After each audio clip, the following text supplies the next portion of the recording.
Welcome back class. Today we are going to discuss the electricity chapter, and the first topic of the electricity chapter is electric current.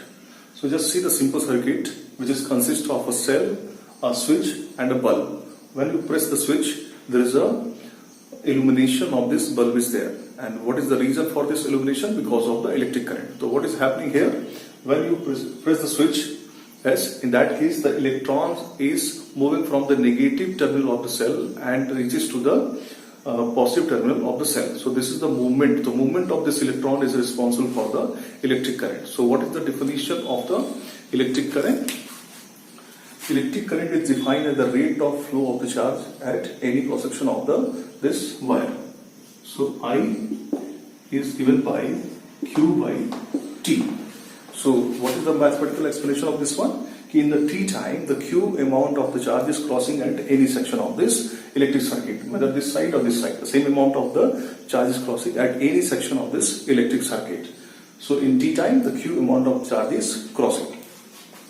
So here, what is the unit of this charge Q is Coulomb. And the time is expressed in the second, so Coulomb per second. And this is commonly known as the ampere. It is a derived unit. So the unit of this electric current is in SI system is ampere, and 1 ampere is equal to Coulomb per second. This is your definition. So some often the board examination asks to define 1 ampere. So what is the definition of the 1 ampere? So basically in a AC circuit, if in the unit time, 1 Coulomb of charge is flows in the circuit, then the current is called the 1 ampere. Right? So with the help of this formula, you can derive the definition of the 1 ampere. So one numerical is given in your NCERT book is a current of 0.5 ampere is drawn by a filament of an electric bulb for 10 minutes. Find the amount of electric charge that flows through the circuit. Right? So on the basis of this formula, you have to find this answer of this question. So just note down the given parameters.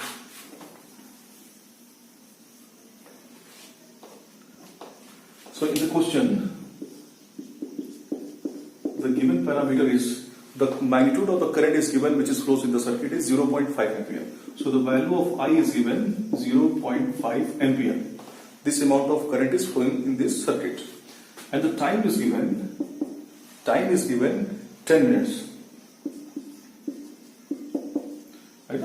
For this current is flowing for the 10 minutes, and you have to find what is the amount of charge flowing through this any cross section of this circuit. What is the value of this charge? Q is there. So you can see here the value of the current is in the SI system, which is the ampere already in the SI system, but the value of the time is not in the SI system. It is given 10 minutes. So you have to convert this minute into second. So here the 10 minutes is equal to 10 into 60 second. Right now that becomes 600 seconds. So we have the formula I is equal to Q by T from the definition of the electric current, and Q is equal to that become I into T, because our aim is to find the value of the Q. So the Q is equal to the value of I, which is 0.5 multiplied by the value of the time, which is 600 seconds. Right now, so after simplification, you will get the value of the Q is equal to 300 Coulomb. Right now, so this is your answer. The value of the charge is 300 Coulomb for this question. So more numericals are given in different side book. You should solve that question which is related to this formula of electric current, and if you have any doubt, you should mention in the comment section. Let us discuss next topic, which is the electric potential. So electric potential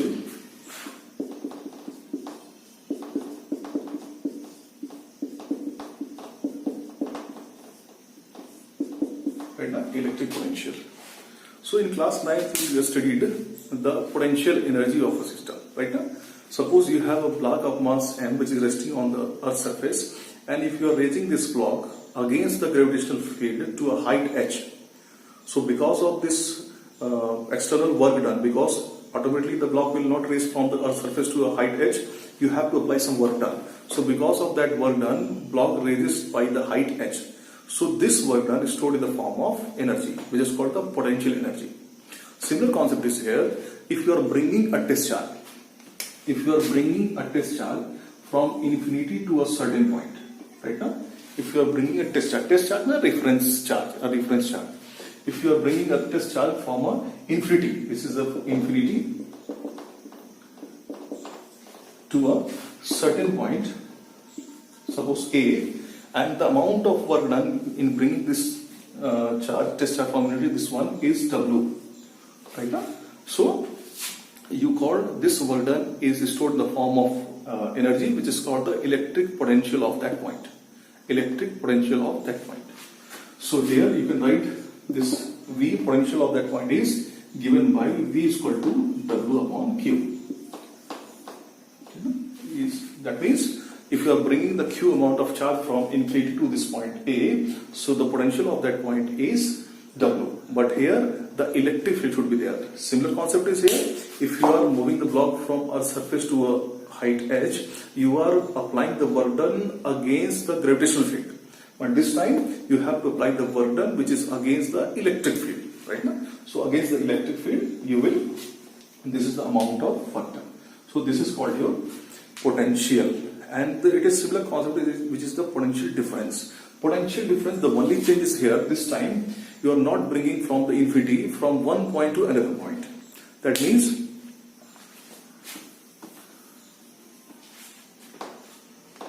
suppose a charge is Q is moving from the point A to B, right now.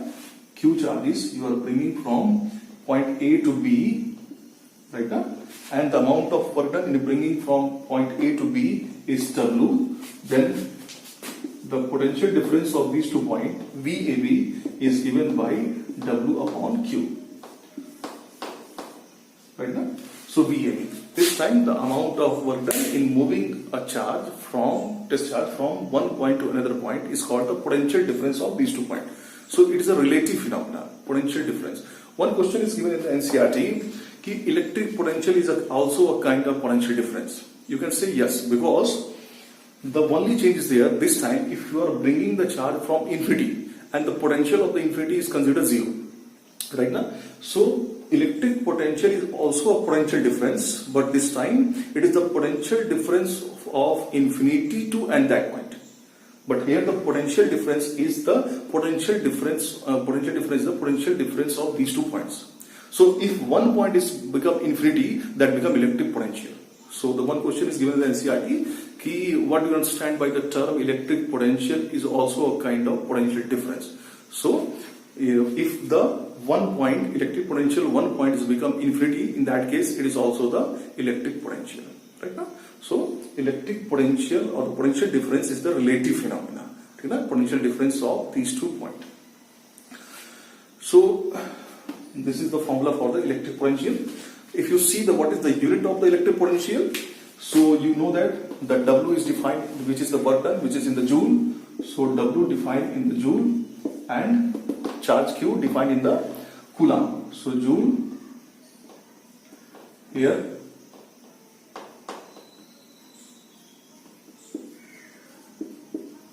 joule per coulomb. So joule per coulomb, which is equal to the volt. So 1 volt is equal to joule per coulomb, right now. So next point is Ohm's law. Let us discuss the Ohm's law. So to understand the Ohm's law, we can just perform a small activity, and this activity we have a simple circuit. We have a variable cell, that means this cell has some regulator arrangement, and with the help of regulator you can change the voltage of this cell, right? And there is a switch S for the simple on and off the circuit. And this is the ammeter, which is simply measures what is the amount of current flows through the circuit. And there is a voltmeter connected across this load or the conductor, which measures what is the potential difference across this conductor or the load or the resistor. You can also, few books refer to the word resistor, right? So here we have the 2 devices, voltmeter and the ammeter. voltmeter which is connected parallelly across this load, that measures the voltage across this load, and this ammeter which is measure the what is the amount of current flows through this load, right? And we have this variable cell.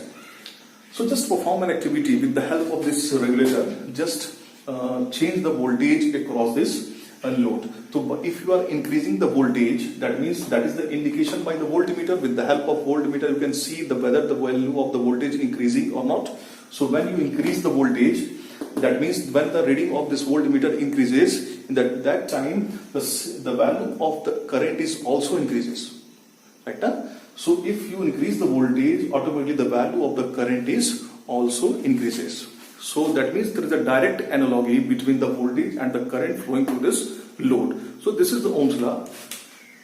The voltage and the current both are directly related. That means if you increase the voltage, the value of the current is also increases. So as you know that whenever you are calculating the proportionality sign, you have to use the constant.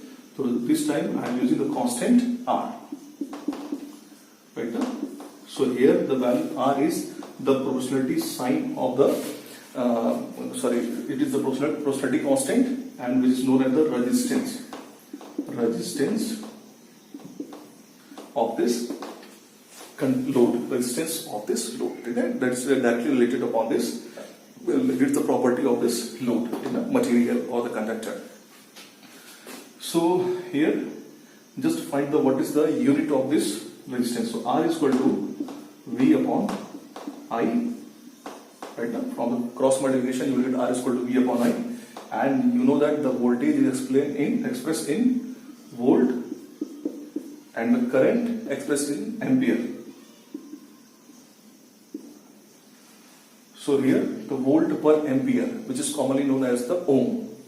So 1 ohm is equal to volt per ampere. Right?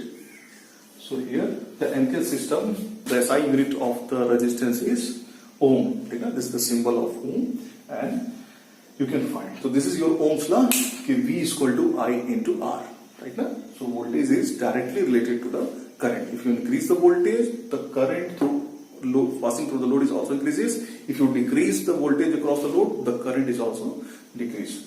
Let us discuss some numerical which is based upon the Ohm's law. So the question is such that in a simple circuit, the 5 ohm resistor is connected with the 10 volt supply, and your aim is to find when the switch S is closed, what is the amount of current flows through this circuit. Right? Your aim is to simple find the what is the value of the current. So just note down the what are the given parameters.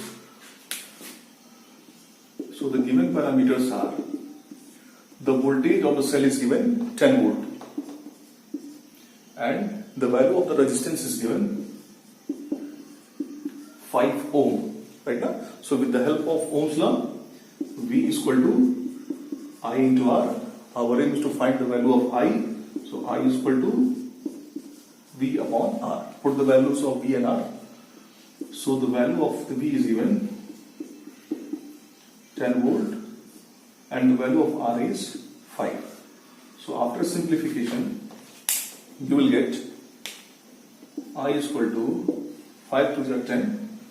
So you will get 2 ampere. Right?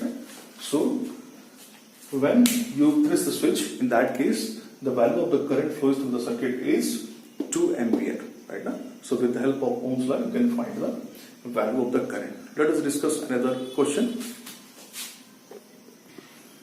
So in this question, a slightly changes here. This time, the 10 volt supply is connected, and the value of the resistance is missing. But when you press the switch S, in that case, the current flowing through the circuit is given 5 milliampere. So in this case, the value of the current flowing through the circuit is given, and the voltage source is given. What is the value of the voltage of the cell? But what is the magnitude of this resistive circuit? Resistive load is it is not given. So you have to find what is the value of this resistance. So again, note down the given parameters. So value of the voltage is given 10 volt. Already in the MK system, that is why no need to convert it. And the value of the current is given 5 milliampere. Right? See, this 5 milliampere, which is not in the SI system. So you have to convert into ampere, milliampere to ampere. So 5 into 10 to the power minus 3 ampere. Right now? So when you connect milliampere into ampere, so you have to multiply by 10 to the minus 3 or divide by 1000. So that milliampere become ampere. Now, according to Ohm's law, V is equal to IR. So the value of R is equal to V upon I. Put the values of V and I. R is equal to V is 10 and the value of I is 5 into 10 to the power minus 3. Both the values in the MK system. So after simplification, you will get the value of R is 5 to the 10. So 2 into 10 to the power 3. Right? Because 10 to the minus 3 in the denominator, when it will move in the numerator, that becomes 10 to the power 3. So R is equal to 2 into 10 to the power 3 ohm. So 10 to the power 3 represent the 1000. So you can also express the ohm into kilo ohm. So the answer is R is equal to 2 kilo ohm. Clear? So here your Ohm's law, and I have given some numerical. I hope you understand the concept of the electric current and the Ohm's law. You should solve some more numericals. If you have any doubt, you should mention in the comment section. Thank you.